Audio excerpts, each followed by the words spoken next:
백사동 1404호라고 했다. 현관문은 여느 아파트 가정집 문하고 다를 바가 없었다. 문틈에 귀를 대고 들어보아도 복도로 나 있는 창문 틈으로 무엇인가를 보려 해도 어떤 것도 들리지도 보이지도 않았다. 현관문 옆에 달린 벨을 누르기만 하면 되는데 좀처럼 손가락이 움직이지 않았다. 그렇게 한참을 1404호 현관문 앞에서 서성거렸다.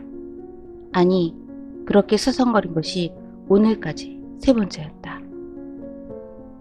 혜리 엄마가 이곳을 소개해 준 뒤로 여전히 이곳을 방문할 용기가 나지 않았다. 얼마 전 혜리 엄마에게 불면증이 있다는 것을 우연히 고백한 적이 있었다. 석 달 전 바람을 피운 남편과 이혼 후 생긴 병이지만 불면이 계속되다 보니 몸도 쇠약해지고 기분도 우울해져 생활이 엉망이 되어버렸다. 게다가 남편과 이혼 후 혼자 맡게 된 아들 때문에라도 정신을 차려야 하는데 그렇지 못해서 걱정이었다. 혜리 엄마는 마치 교회의 전도사처럼 병원 정신과에 가지 않아도 심리치료사를 통해서 불면증과 우울증을 치료할 수 있다는 솔깃한 얘기를 해주었다. 우리 아파트의 백사동 1404호에 있는 여자가 심리치료를 하고 있다는 것이었다. 일종의 불법 시술처럼 운영하는 곳이라고 했다. 치료비도 받지 않았고 한 번에 10,000원씩이라고 하니 상담이라도 한번 받아보고 싶다는 기분이 들었다. 막상 이렇게 와보니 정신병원 문 앞에라도 서 있는 것처럼 겁이 났다. 그때 옆에 있는 엘리베이터 문이 띵 소리를 내며 열렸다. 밝은 미소를 한 여자가 내리더니 내가 있는 쪽으로 성큼성큼 걸어왔다. 내 얼굴을 흘낏 보더니 주저없이 1404호 벨을 눌렀다. 안에서는 대답도 없이 문이 열렸다. 그 여자는 문 안으로 순식간에 들어가 버렸다. 버려진 아이 같은 기분이 되어 뒤돌아 걸어가는데 등 뒤에서 현관문 열리는 소리가 들렸다. 이보세요. 내가 뒤돌아서자 방금 들어갔던 밝은 표정의 여자가 손짓을 했다. 여기 들어오던 건 아니었어요? 빨리 들어와요. 처음이 중요해요. 그녀의 말에 반가워서 얼른 따라 들어갔다. 신발을 벗고 들어간 거실은 여느 가정집과 같았다. 조금 다른 것이 있다면 가정주부처럼 보이는 사람들이 소파에 앉아 초조히 기다리고 있다는 것이었다. 여기서 기다리면 되나요? 처음이죠? 여기 있으면 앞팀이 끝난 다음에 치료사님이 부르는 대로 들어가면 돼요. 여기 있는 사람들은 모두 우리 팀이에요. 아줌마는 처음 왔으니까 치료사가 팀을 정해주실 거예요. 어쨌든 앞팀이 끝나야지 치료사도 볼 수 있어요. 그녀가 표정처럼 명랑한 목소리로 말하고는 빈자리에 앉았다. 자세히 보니 그녀 외에 다른 여자들도 모두들 나처럼 불면증에 시달리거나 우울증을 앓고 있는 것 같지 않았고 편안하며 밝은 혈색을 하고 있었다. 그래서 혹시 내가 잘못 온 것이 아닌가 하는 생각을 했다. 얼마 뒤 안방문이 열리며 서너 명의 여자들이 들뜬 얼굴로 나왔다. 그들이 현관문 밖으로 나가고 30대쯤으로 보이는 젊은 여자가 나를 보더니 들어오라고 했다. 집에 돌아와서 심리치료사라고 하는 여자와 했던 대화를 곰곰이 생각했다. 먼저 불면증이 시작되던 시기를 생각해보세요. 그녀는 조용히 나지막한 어조로 말했는데 마음을 차분하게 하는 무언가가 느껴졌다. 언제부터 불면증이 시작되었더라? 그와 이혼한 2달 전부터였나? 아니다. 생각해보니 훨씬 전부터 잠이 안 오기 시작했던 것 같았다.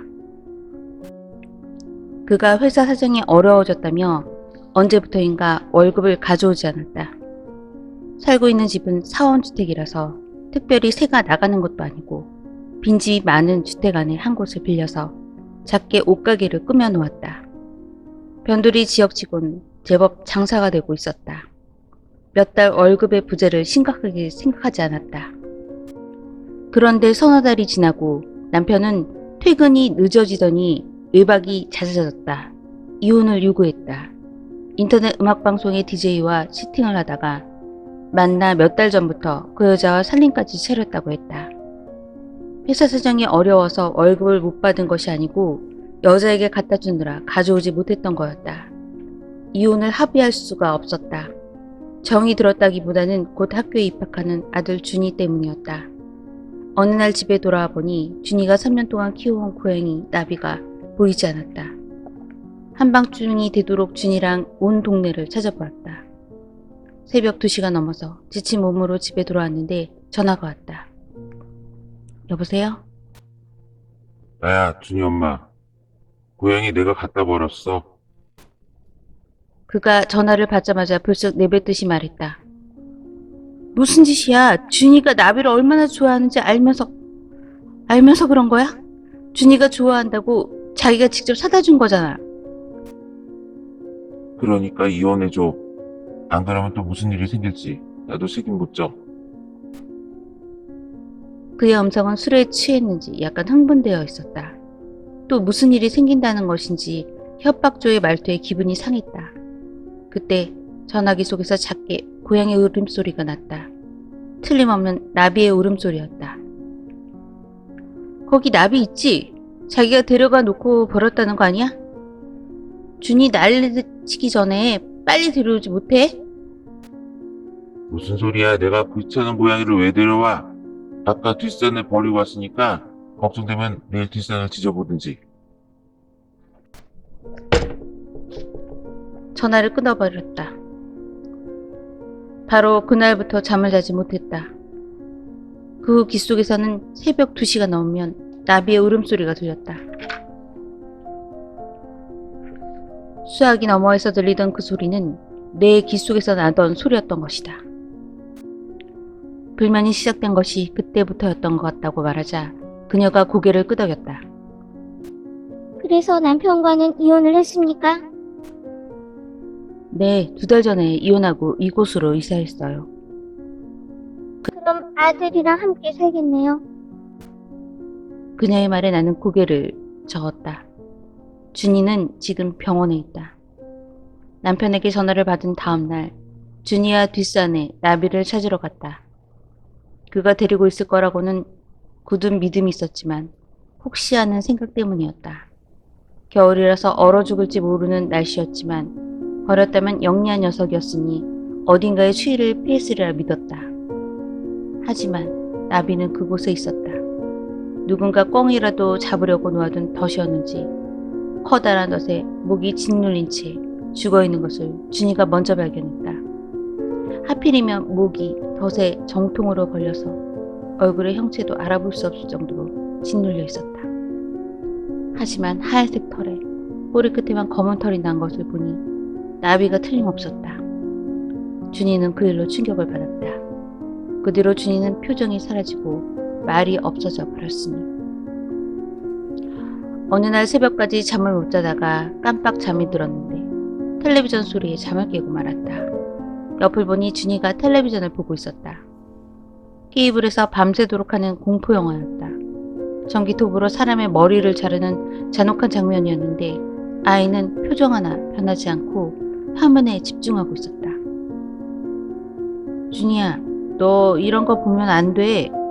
늦었으니까 자자. 나는 당황했지만 짐짓 침착한 어조로 말했다. 하지만 준이는 들리지 않는다는 듯 화면만을 응시한 채 여자의 비명을 들으며 빙그레 웃고 있었다. 준이는 지금 병원에 있어요. 남편 때문에 마음을 다쳤기 때문이에요. 그렇다면 남편이 죽이고 싶도록 믿겠군요. 그녀가 눈을 깜빡이며 나를 응시했다. 나는 대답하지 않고 황소처럼 느리게 깜빡이는 커다란 눈만 마주 보았다. 그렇다면 당신은 B팀에 들어갑니다. 내일부터 밤 9시까지 여기로 오시면 됩니다. 다른 사람들과 1시간 동안 얘기를 나누다 보면 한결 좋아지는 것을 느낄 거예요. 그리고 과제가 있어요. 내일 오실 때까지 남편을 어떤 방법으로 죽일지 생각해 오시면 돼요. 다시 한번 강조하자면 진짜로 죽이는 것이 아니라 상상만으로만 죽이는 거예요. 그러니까 마음껏 상상의 나래를 펴보세요. 참신한 살해 방법을 기대할게요. 온종일 남편을 죽이는 생각만 했다. 처음에는 남편을 죽이려는 방법이 마땅히 떠오르지 않았다. 음료수에 독을 탈까? 아니면 자고 있을 때 목을 졸라버려? 그런데 어떻게? 늘 그 여자와 함께 있는데 실제라면 불가능한 일이었다. 생각해보니 그 여자와 함께 죽이고 싶다는 생각이 들었다. 그렇게 된다면 더할 수 없이 시원할 것 같았다. 인터넷 방송 DJ를 하는 여자의 목소리는 교양 있고 듣기 좋았다. 여자와 싸우러 쳐들어갔지만 깔보는 듯한 시선으로 차분하게 말을 하는데 대꾸도 못하고 돌아서 와야 했다.